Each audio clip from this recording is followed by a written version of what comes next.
First thing we're gonna remove is that I don't have to mark this to make sure the steering is straight. I may mark it on the other vehicle, but they're pretty much orientated the same way. Whenever that's facing up, that bolt facing up, that's 11mm bolt, a 12.11mm. If it perfors on it, got to be a 12 point.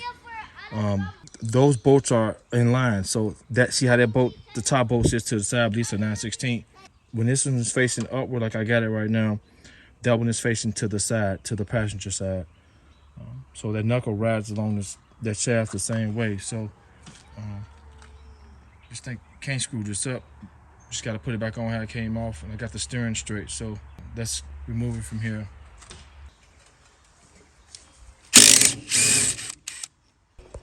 So that bolt is 9/16.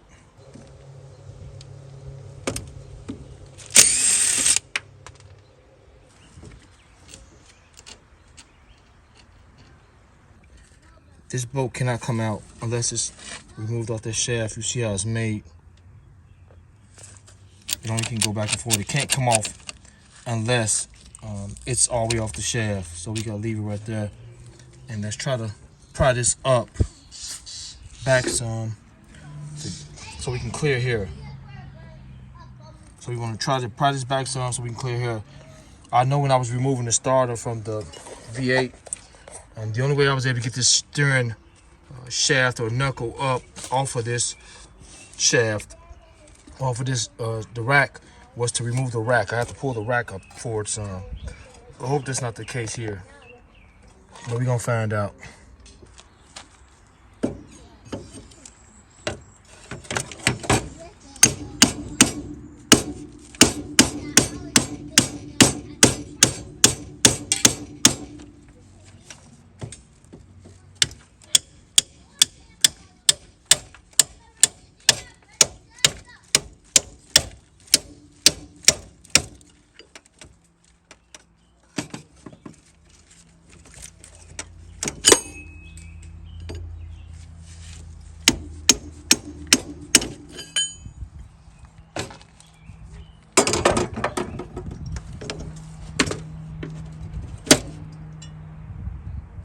Here it goes, guys. Came off pretty easy. It's gonna be a different story coming off the car. I'm gonna have to jack it up, may have to get under it. But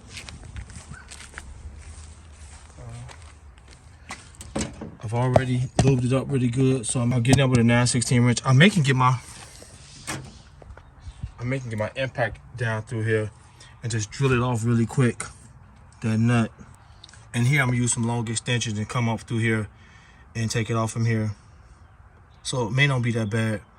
I'll put the camera on and just you guys can watch me do it, because I really can't angle it in those positions. So I'll set the camera in there and you guys can see how I'll get it off.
Okay, maybe get my impact in there on it.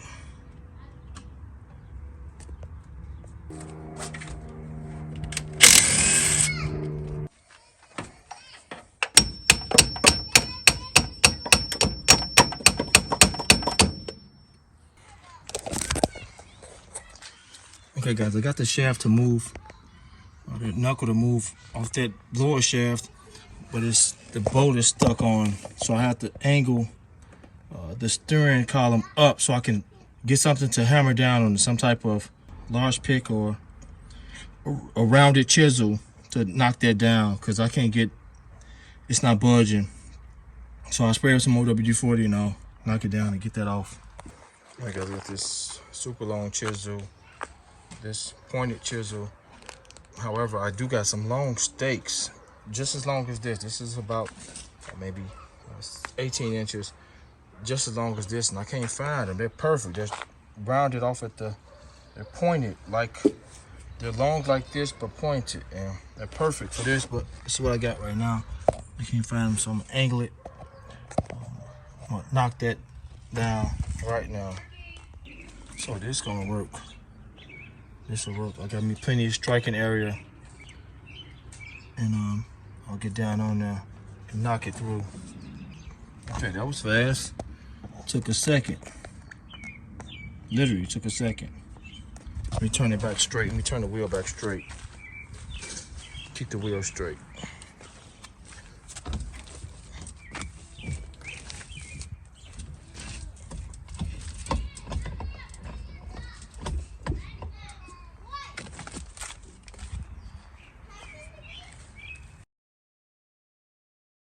So that nut should be on that side, facing the passenger side, for straight. Yep. So, let me start whacking on this thing. So I got the joint fork or pickle fork here to get it loose from here, because it's already loose from the bottom. Just want to free it up from this shaft, so when I push back, it'll come off. So I'm gonna whack it a couple times to get it loose. So it should slide down here.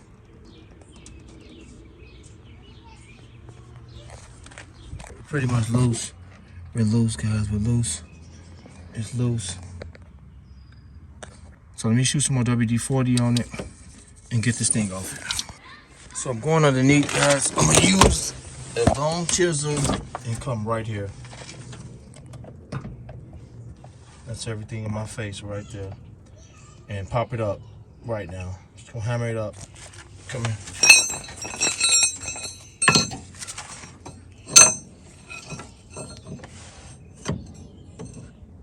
Just like so.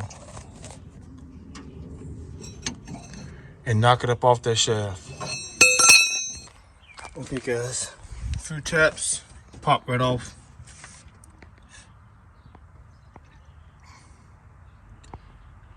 Came right off. So let's remove it from here. All right, got this crowbar, and it appears to be sliding down. So let's see if it'll pull off.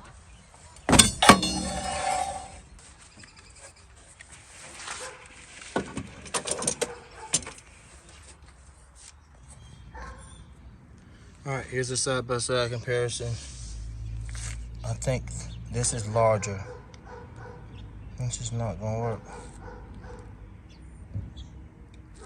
So the lower section is larger on the rack and pinion than this part. So just some crucial information. Everything else, the length, the top is the same. It's the same size. The exception is this lower half. It's made a bit different too. This part looks to be the same. It is. It just has bolts here. I don't know, because this is a 78 that is made like this, and this is a 77. I mean 70. These are 77, 78 shafts, but I need this rubber from here to here. So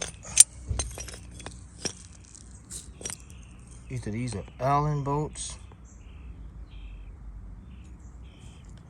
or rivets. This rubber has to be replaceable. Look how it sits in there. So, what I'm probably gonna do, guys, I'm gonna cut these off. I'm gonna cut these off and use bolts. I'm gonna use these bolts. So I'm gonna cut these out. I'm gonna cut those out. I'm gonna rebuild this tonight. So this doesn't show as much, even though it goes into all models. It doesn't go into detail like the Mustang 2 book does. And this just shows a little something. It tells you a little bit more. It tells you more in that book, but it shows the part here. If you read here, it shows you that the rack and pinion type, that is the steering gear is a rack and pinion type. The gear input shaft is connected to the steering shaft by means of a flexible cable. So I'm assuming, if you look here, it shows you about the steering type is rack and pinion. However, the yellow car is manual. It doesn't have a rack, but it does identify the part. It said the gear input shaft is connected to the steering shaft by means of a flexible cable. A pinion gear machine on the input shaft engages the rack, and rotation of the input shaft pinion causes the rack to move laterally. If you look, so I'm guessing they're calling this is a flexible cable. That's the only thing talks about it, and it does show some symptoms here. I don't know why I keep zooming in and out. It shows you if the steering linkage, front suspension, and steering column components are in good condition. There should be no more than 3/8-inch free play in the steering wheel when measured at the rim of the wheel. If a loud knock is heard when turning the steering wheel, like we heard on a yellow car, from lock to lock, the pinion bearing preload should be checked. That's has to be that rubber that sits between here. This rubber here has to be that. And it shows a faint knock from the steering wheel when driving on very rough roads. It's normal. So some more information as well. But yes, I'm assuming that part is being called the flexible cable.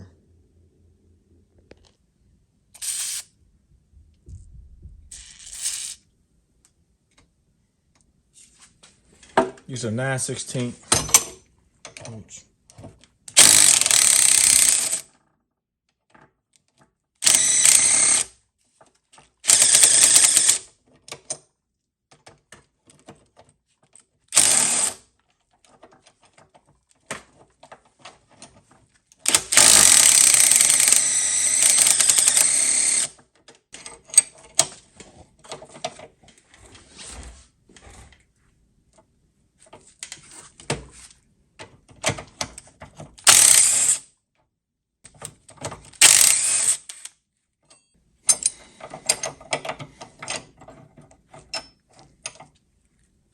So guys, I know what I'm gonna do. I'm not gonna mess with this. I'm gonna replace that part here that fits on my shaft, opposed to replacing the rubber on this knuckle or this flexible cable as it's called in the book. So we're gonna put the new one on here. We're gonna put that one on here and just swap them out. Be back in a minute. Okay guys, so I just removed the nuts and right there, same size, everything. Everything appears to be the same with the exception of just this part here, this piece here. So we know which, the orientation of it, we know which way it goes. Just gonna take it off.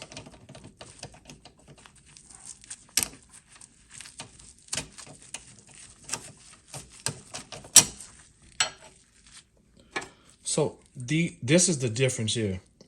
These are the same pieces. One is just smaller than the other. They're made the same.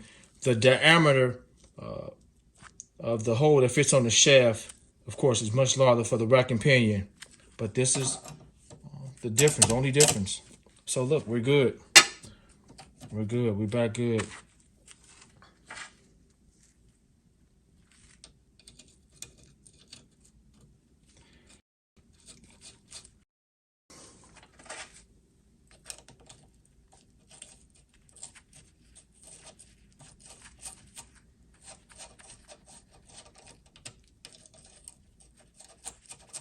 These are 9/16 nuts and bolts.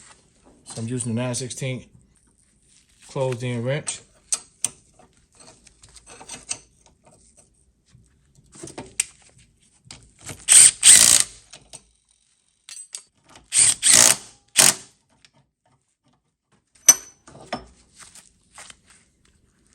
Good as new. Good as new. If you notice the way it goes, remember I told you guys, this faces out towards the passenger side and this bolt faces up. So you can't mess it up. It's gonna go on perfectly. You don't have to worry about adjusting the steering or anything. So let's look down.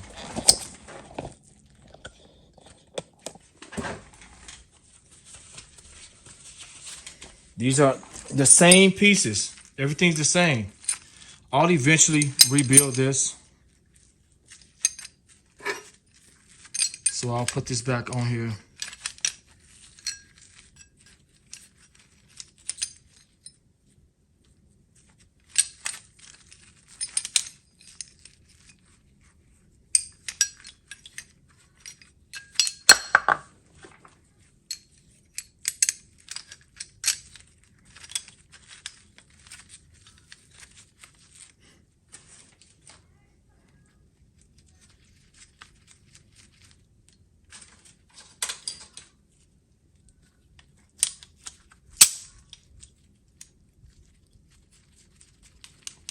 So I'll eventually figure this out and rebuild this. I'll come back to how we can remove these.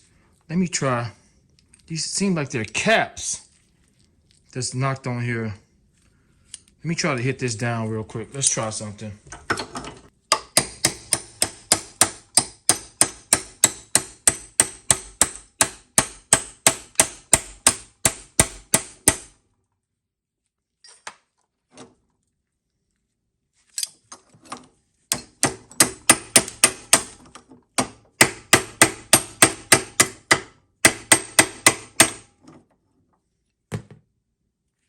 All right, guys, so I removed it, popped this piece off, but I believe this is a rivet of some sort. This has to be drilled out. I cleaned around that area to see if this was a cap or something that'll pop off, but this may have to be drilled off and then replaced with some bolts and nuts. But yeah, tomorrow we'll be putting this piece on and closing this video out. Okay, guys, so we're going to install the piece back. Just use some bearing grease on both sides so it can go on those shelves pretty good. I also got some sandpaper. I'm gonna clean both of those shafts off. Got the steering wheel straight. You know, the steering wheel just can go how I want to go.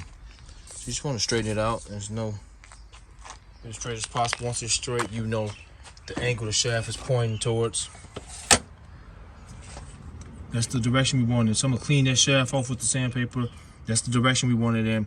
So we have a smooth transition as well as that shaft on the gearbox. Just with some sandpaper, then I may spray some WD-40 on them to help us better off get up there. But let me show you guys the most important thing. That's my bolt for here.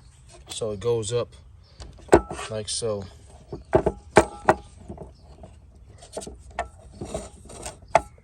So if I'm coming from the front of the vehicle, this is how it's sitting. Remember that bolt facing up. This nut faces towards the passenger. So let me get it on here. Let me clean this first. I'll show you guys when I clean it with this afterwards. Then I'll pop this on. I'll show you guys after it's installed. So I'm just going down through here and going directly on the shaft.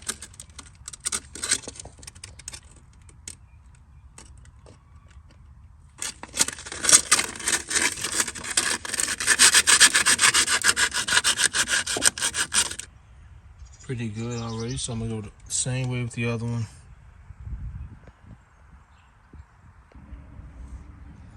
Okay guys, I've done that.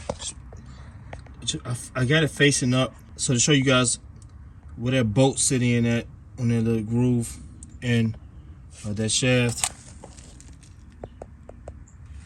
Just rotate it back around.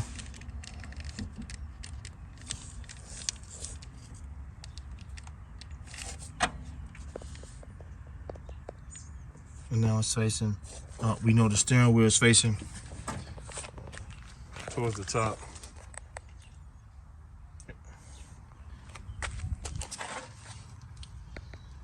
Now we know the steering wheel is facing in the right direction.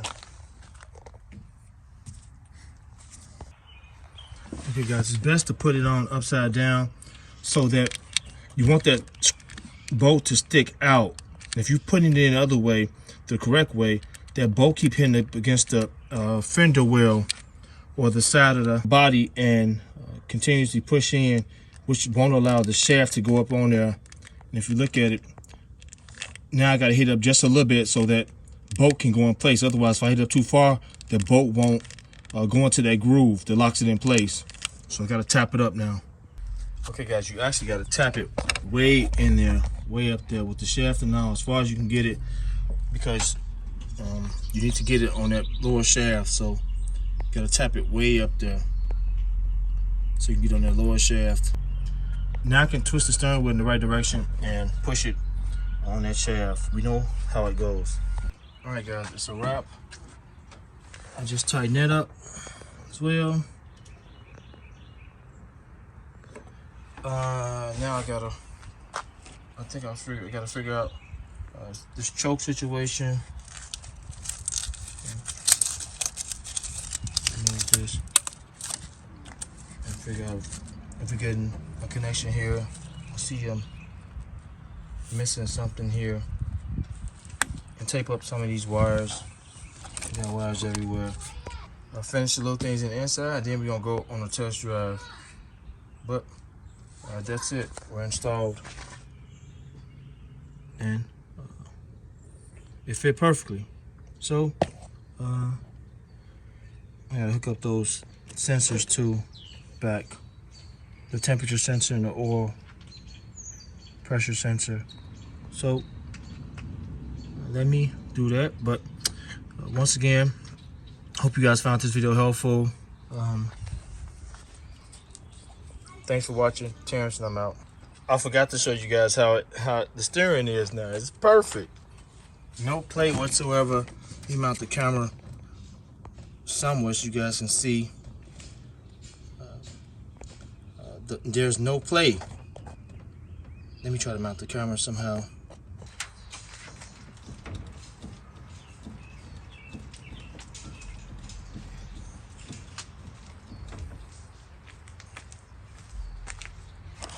Perfect. Now if we come to the steering wheel, the slightest movement.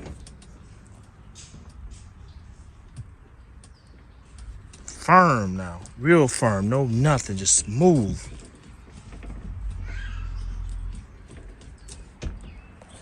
Perfectly straight.